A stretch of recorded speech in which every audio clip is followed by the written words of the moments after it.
Attack of the Killer Robots is a spy comedy directed and written by Jesus Franco, co-written by Jean Clay Carey.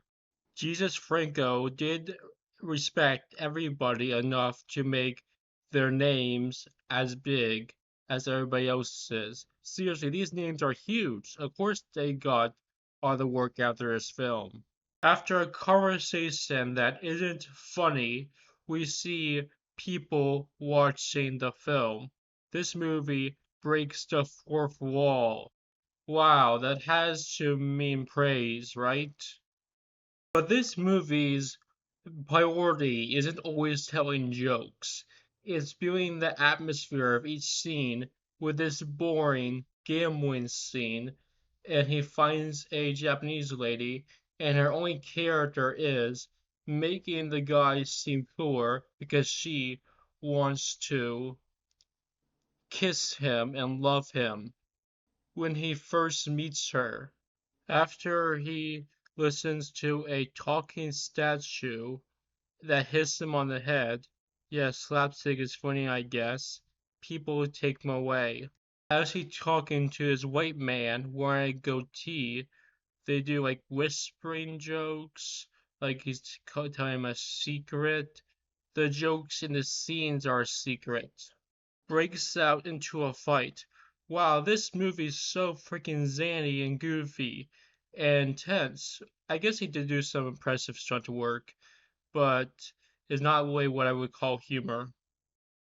So he talks to an Asian person and he asks if the Asian person looks sick because he looks yellow. Yeah, they didn't cut any jokes out of this film. This chubby man with a mustache makes a comment about the woman's figure. That convinces the chubby man's friend to call a group of woman robots to try and stop him. After like over 10 minutes, like almost 20 minutes of no jokes, the kid talks into a car like it's a walkie-talkie. If we get no jokes, at least we get some Fez material when we see this blonde in a black raincoat and she gets whipped. Another Asian woman flirts with this man, and this becomes the couple for the rest of the film. Every Asian woman wants to sleep with him. Just because you can write a movie during a massage doesn't mean you should. They knock a man out and put him in a tub. This idea of comedy is having the actor act unconscious.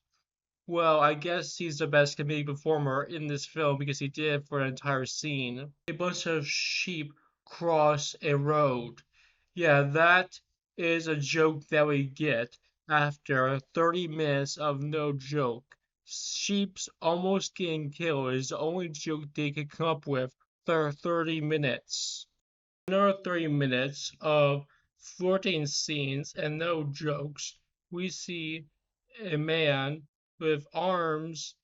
Like this is an actual man who had to do this and have his arms in between wood. And there's also a scene where they do the same thing with a woman.